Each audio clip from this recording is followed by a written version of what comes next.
سورہ بقرہ کا چوتھا رکوع، اس کے بارے میں بعض اہل علم کا یہ کہنا ہے کہ یہ پوری سورہ بقرہ کے لیے بھی ایک تمہید کی حیثیت رکھتا ہے، اور ایون یہ کہ یہ پورے قرآن کے لیے بھی ایک تمہید کی حیثیت رکھتا ہے۔ اس میں قصہ آدم اور ابلیس کو بیان کیا گیا ہے، جو کہ قرآن پاک میں 7 مرتبہ بیان ہوا ہے۔ 6 مرتبہ یہ مکی صورتوں میں بیان ہوا ہے، اور 7ویں مرتبہ یہاں مدنی صورت انہی کے سورہ بقرہ میں بیان ہوا ہے۔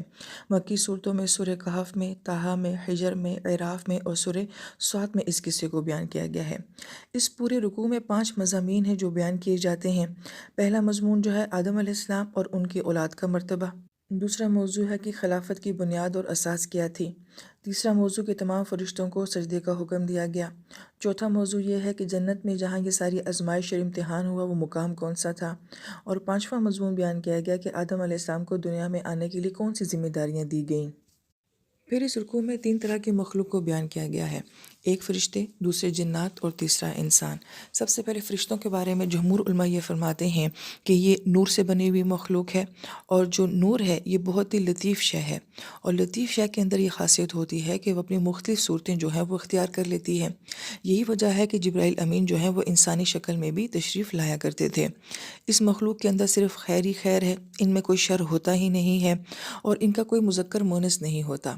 یہ اس مخلوق کی تفصیل بتائی جاتی ہے۔ البتہ جو معتزلہ ہیں وہ یہ کہتے ہیں کہ ایسا نہیں ہے کہ فرشتوں کے اندر خیر ہی خیر ہوتا ہے۔ دراصل میں اللہ تعالیٰ نے ان کو اتنا کچھ حقائق سے آگاہ کر دیا ہے کہ ان کے اندر شر کا مادہ ہے تو صحیح، مگر وہ شر کرتے نہیں ہیں۔ جمہور علماء یہ کہتے ہیں کہ ان میں یہ مسئلہ نہیں ہے کہ وہ شر ہے وہ کرتے نہیں ہیں، وہ یہ کہتے ہیں کہ ان میں شر ہے ہی نہیں اس لیے وہ کرتے نہیں ہیں۔ معتزلہ یہ کہتے ہیں کہ شر ان میں ہے مگر وہ کرتے نہیں ہیں۔ یہ ہمارا اور ان کا جو ہے فرق یہاں پہ آ جاتا ہے۔ دوسری مخلوق جو کہ شیطان ہے، اور جن کو جن بھی کہا جاتا ہے، ان کا مادہ تخلیق جو ہے وہ نار ہے، اور یہ بڑا ہی دلچسپ موضوع ہے کہ نار اور نور جو ہے وہ دونوں ایک ہی مادے سے بنے ہیں، لہٰذا نار بھی لطیف شے ہے، لطیف مخلوق ہے۔ یہی وجہ ہے کہ جنات بھی اپنی شکلوں کو تبدیل کر سکتے ہیں، اور خاص طور پہ جیسے نبی علیہ السلام کی حدیث مبارکہ سے ثابت ہے کہ بالخصوص یہ سانپ کی شکل میں اپنی شکلوں کو تبدیل کرتے رہتے ہیں۔ ان میں مذکر مونس بھی ہوتے ہیں، اور ان کی اولادیں بھی ہوتی ہیں، اور ان کے اندر اچھے اور برے دونوں طرح کے ہوتے ہیں۔ ملائکہ میں تو صرف ایک ہی کیٹیگری تھی، ان میں اچھے اور برے دونوں ہوتے ہیں۔ البتہ ان میں جو نام لیا گیا ہے اس رکوع میں ابلیس، یہ ایک خاص معین فرد یا مخلوق ہے۔ پھر اس کے بعد تیسری مخلوق جو ہے وہ بشر کو بیان کیا گیا ہے۔ ایک آدم علیہ السلام کی تخلیق ہے اور ایک انسان کی تخلیق ہے۔ قرآن انسان کی تخلیق میں جس مادے کو بیان کرتا ہے تو وہ مٹی کو بیان کرتا ہے، لہٰذا قرآن تراب کا نام بھی لیتا ہے جو کہ مٹی کو کہا جاتا ہے۔ اس کے بعد تین کا نام لیتا ہے، تین جو ہوتا ہے وہ کیچڑ کو کہا جاتا ہے، یا ہماری عام زبان میں گارے کو کہا جاتا ہے جو کہ لیکوڈ مٹی ہوتی ہے۔ پھر تین لازب کا نام لیا جاتا ہے کہ وہی کیچڑ جو ہے جب وہ لیسدار قسم کی کیچڑ میں بدل جاتا ہے یا گارے میں بدل جاتا ہے۔ پھر اس کے بعد جو حمائم مسنون کا نام لیا گیا ہے کہ اس کیچڑ کے اندر جب تھوڑی سی اسمیل پیدا ہو جاتی ہے تو وہ حمائم مسنون ہو جاتا ہے۔ اور پھر اس کے بعد سلسال کا نام لیا گیا ہے کہ جب یہی کیچڑ جو ہے وہ خشک ہو جاتا ہے تو اگر ایسے مٹی کو آپ ہاتھ میں پکڑیں تو آپ کے ہاتھوں میں ایک دم بھر جاتی ہے، ریزہ ریزہ ہو جاتی ہے، جس کو قرآن جو ہے وہ کھنکھنانے والی مٹی بھی کہتا ہے۔ تو یہ 5 طرح کی مٹی ہیں جو کہ قرآن پاک میں تخلیق انسان کے لیے بیان کی جاتی ہیں۔ پھر اس کے بعد یہ بحث کی جاتی ہے کہ آیا کہ انسان کی تخلیق کہاں ہوئی ہے، تو اس کے بارے میں ایک قول یہ ملتا ہے کہ یہ مٹی لی گئی ہو، اس سے انسان کا مجسمہ بنایا گیا ہو اور اس میں روح کو پھونک دیا گیا ہو۔ دوسرا معاملہ یہ بیان کیا جاتا ہے کہ یہ مٹی جو ہے وہ زمین سے لی گئی ہو اور تخلیق آدم جو ہے وہ آسمانوں میں ہوئی ہو۔ اور ایک تیسرا قول بھی بیان کیا جاتا ہے، اور وہ یہ کہ ہو سکتا ہے کہ مٹی بھی زمین سے لی گئی ہے اور آدم علیہ السلام کی تخلیق بھی جو ہے وہ اسی دنیا میں کہیں کی گئی ہے۔ لہٰذا اس رائے کے بارے میں بعض اہل علم یہ کہتے ہیں کہ انسان کی تخلیق کا معاملہ بھی زمین میں ہوا ہے، اور انسان کا یہ سارا معاملہ جو سمیٹا جائے گا یہ بھی زمین ہی پر ہوگا، اور حشر بھی جو ہے وہ زمین ہی کے اوپر قائم کیا جائے گا۔ لہٰذا تخلیق سے لے کے فنا تک سب کچھ جو بھی ہوا ہے وہ اسی زمین میں ہوا ہے۔ لیکن اس کے بارے میں ایک بات جان لینا ضروری ہے کہ یہ تمام معاملات جو ہیں یہ متشابہات میں سے ہیں، ان کے بارے میں کوئی کنفرم رائے نہیں کہی جا سکتی۔ جو جمہور کا قول ہوتا ہے ہم اسی کو فالو کرتے ہیں، لہٰذا اکثریت کی رائے یہی ہے کہ یہ سارا معاملہ جو ہے آسمانوں میں ہوا ہے۔ واللہ عالم، حقیقت صرف اللہ تعالیٰ کی ذات ہی بہتر جانتی ہے۔ پھر اس کے بعد ایک اور اہم بات کو جاننا بہت ضروری ہے کہ یہ جو 3 مخلوقوں کی تخلیق بتائی گئی ہے، اس میں سے ملائکہ کے بارے میں اور جنات کی تخلیق کے بارے میں، ان کے بارے میں تو دنیا کا کوئی بھی علم کچھ نہیں بیان کر سکتا، کیونکہ یہ تو بالکل آسمانی معاملہ تھا۔ رہ گیا معاملہ زمین کی تخلیق کا، جو کچھ ہم زمین کے اندر دیکھتے ہیں، تو اس میں ظاہری بات ہے بہت ساری تھیوریز آ جاتی ہیں، بہت سارے نظریات آ جاتے ہیں، کیونکہ یہ دنیا ایک ایسی چیز ہے جو کہ آپ کی آنکھوں کے سامنے ہے، لہٰذا سائنس اس میں تحقیق کرتی ہے، وہ بگ بینگ کا تصور دیتی ہے کہ ایک دھماکے سے دنیا وجود میں آئی ہے، اور پھر زمین جو ہے وہ پہلے بہت گرم تھی، پھر وہ ٹھنڈی ہوئی ہے، اور پھر اس میں زندگی کے آثار آئے ہیں، اور آج جو ہے وہ جدید سے جدید تھیوریز ہمارے سامنے آ رہی ہیں، لہٰذا وہ زمین کے بارے میں تو کچھ نہ کچھ کہہ سکتے ہیں۔ لیکن یہاں پہ جو بہت غور طلب بات ہے وہ یہ کہ انسان ایک ایسی مخلوق ہے کہ ایک اس کا ظاہری وجود ہے اور ایک اس کے اندر روح ہے، لہٰذا ہمارا ظاہری وجود دنیا میں نظر آتا ہے، تو پھر اس کے بارے میں بھی ہمیں تھیوریز ملتی ہیں، نظریات ملتے ہیں، لہٰذا سائنس کہتی ہے کہ انسان کی تخلیق جو ہے وہ کس سے ہوئی ہے، تو کبھی کوئی بندر کا کانسیپٹ آ جاتا ہے، کبھی کسی اور چیز کا کانسیپٹ یا تھیوریز جو ہے وہ ہمارے سامنے آ جاتی ہیں، لیکن چونکہ یہ ایک ظاہری چیز ہے، وجود رکھتی ہے، اس کو دیکھا جا سکتا ہے، اس کے اوپر ریسرچ کی جا سکتی ہے، لہٰذا اس کے بارے میں بھی بہت سارے نظریات ہیں، چاہے ہم اس کو مانیں یا نہ مانیں، لیکن ایٹ لیسٹ نظریات جو ہیں وہ سب موجود ہیں۔ مگر فرشتوں کے بارے میں سائنس بالکل بے بس ہے، وہ بتا ہی نہیں سکتی کہ فرشتے کیسی مخلوق ہیں، کیا مخلوق ہیں، اور ایون یہ کہ سائنس ان کو مانتی بھی ہے کہ نہیں مانتی ہے۔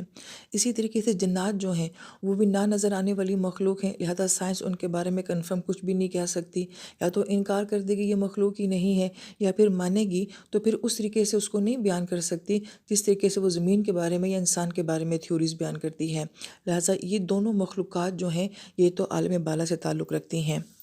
اب یہاں پہ ایک اور معاملہ آ جاتا ہے کہ انسان کے ظاہری وجود پہ زمین کے بارے میں تو بہت ساری تھیوریز ملتی ہیں، لیکن انسان کے اندر جو روح ہے اس کے بارے میں سائنس کچھ کہہ سکتی ہے، تو جس طریقے سے سائنس اور دنیا کا علم جو ہے وہ فرشتوں کے بارے میں کچھ نہیں کہہ سکتا، اسی طریقے سے وہ انسان کی روح کو بھی جو ہے وہ ڈیفائن نہیں کر سکتا۔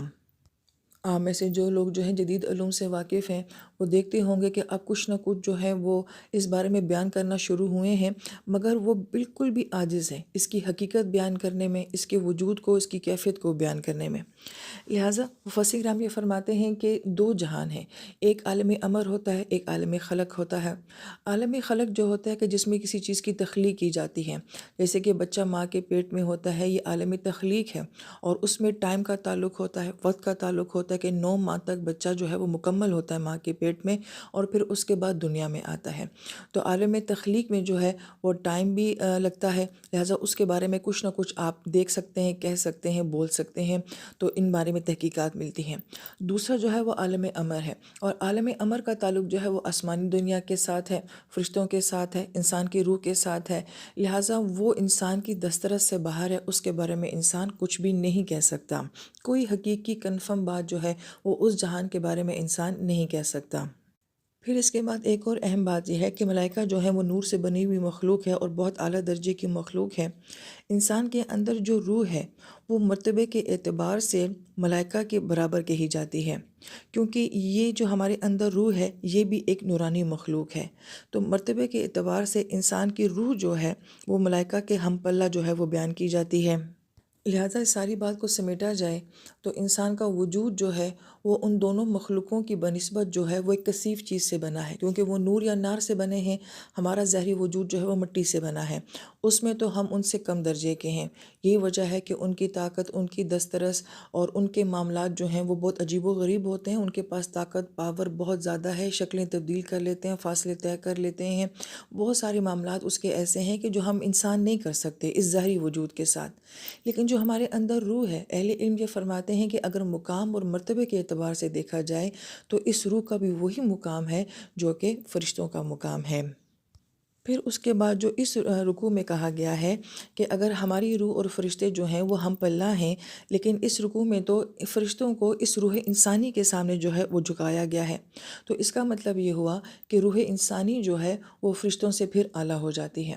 اب جیسے فرشتوں میں بھی کیٹیگریز ہیں، تو جبرائیل امین جو ہیں تمام فرشتوں کے سردار ہیں، اور روح انسانی میں سب سے بابرکت، خوبصورت اور پر نور روح جو ہے وہ روح محمدی صلی اللہ علیہ وآلہ وسلم کی ہے۔